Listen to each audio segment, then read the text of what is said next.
Hi everyone, this is the Billiards Doctor here. And today I want to talk to you guys about the 9-ball break shot. So in the previous video, I explained the 8-ball break shot, so I'm going to explain the 9-ball break shot now. So in 9-ball, obviously when you break, the balls are aligned a little differently.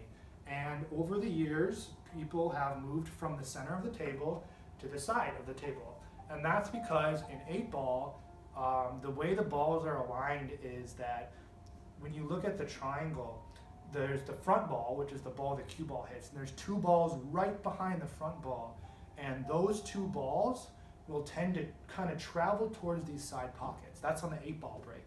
So that's where people are trying to make on the 8-ball break. You watch Chinese 8-ball, and they'll do that every single time. They will purposely aim for those side pockets. If you watch like American pool or like stuff like that, they're just going to blow up the rack, which is also fine. But in 9-ball, it's a little different. Balls travel a little differently. In 9-ball, you usually make what's called the wing ball, which for me, I like to break from the right side because I'm right eye dominant, so it's easier for me to break from the right. And the wing ball is usually the ball that, if you look at the diamond, it's the side of the diamond that's closest to you. That ball usually goes in the corner that is on the same side that you're breaking from. So if I'm breaking from the right side, the wing ball should go towards this far right corner down here. But you can't always guarantee that. Oftentimes the rack's not perfectly aligned or they're not perfectly tight, you're not using magic rack all the time. So the other main ball people like to go for is they like to hit the one ball on the side. So they'll put just a little bit of right spin, just a hair of, not even right, sorry, outside spin. So if you're breaking from the right, it's right spin. If you're breaking from the left, it's left spin. Put a little bit of outside spin, and you got to practice this. You'll get used to it after doing, for a couple weeks of practicing. You'll kind of get used to how hard you have to hit it. But there's a certain hardness you hit it and a certain amount of spin you do that allows this one ball in the front to track towards this side pocket almost every time, pretty much every time. If you do it right, it should go in like 70% of the time, 60% of the time, which is very good odds. And you see professionals, they do that every time. They try to make that one ball on the side. And they don't hit it as hard as they can. Usually hit it like 85%, maybe 80% speed. They're not trying to crush it.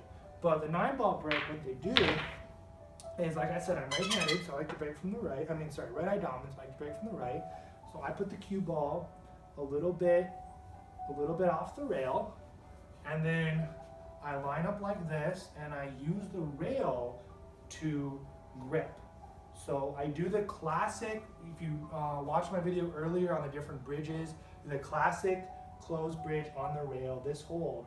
But now I have my index finger actually hangs over the rail and actually grips the inside of the rail.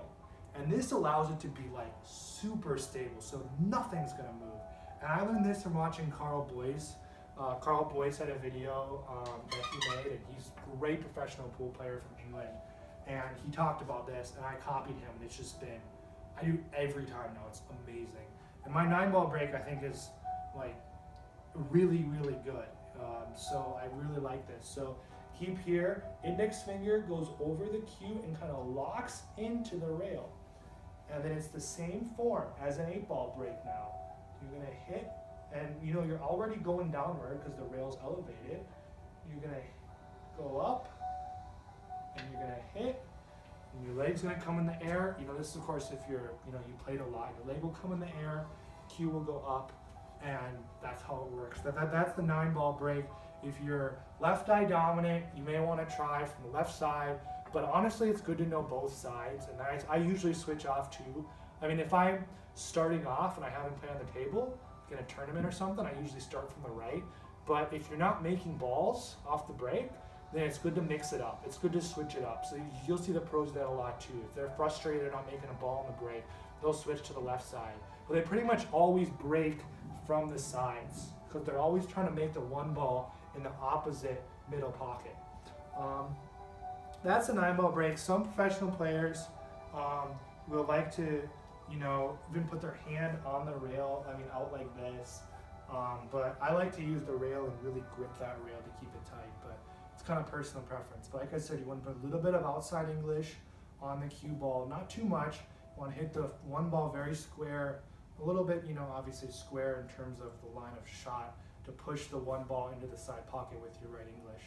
You know, hit it pretty hard. I mean, for me, I'm not good enough to run out. Like, I'm not a professional, so I can't run out every time. I can run out, you know, quite a bit, but not every time. So for me, I just try to bust it open really hard, and you know, I make the 9-ball in quite a bit because I just clobber it. But if I'm scratching, you know, then I usually tend to tone it down. Just depends on how I'm feeling that day. Another way that 9-ball players like to break, like let's say you're like not that good, but you're still good enough to run out, but you don't run out every time, is they do what's called the soft break. This was invented by Corey Deuel, who is a very good professional US player. I think he was a little bit better earlier in the days. He's still really good now. Played on Mosconi Cup team many times, great player.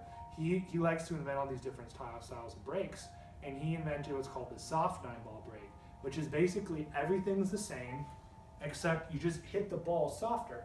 And what this does is you can still make the one in the side by adding a little bit more right spin or by hitting a little bit further to the right of the 1 ball, but all the balls stay like on this half, or almost all on this half. And what this does is if you make a ball, it makes it a really easy run out because now all the balls are on this half. So you don't have to travel all the way on the other end of the table and back. I tried this for a while. I ended up not liking it because I found, for me personally, like when I did that soft break, I was getting some clusters in that side, are making it difficult for me to like really run out because I'm really good. I say one of my strengths is long shots. And by doing that little half table stuff, you have to really be good at like breaking open groups, and it's kind of on lock. And I didn't like that. I like just clobbering them, having them spread out, and then going, you know, up and down the table. Which that's what 99% of the professionals do. The only professional who doesn't do that is Corey Deuel. He doesn't even do that all the time. So yeah, that's the 9-ball break. I am the Billiards Doctor. Thanks for watching, and keep watching for more videos. Thanks.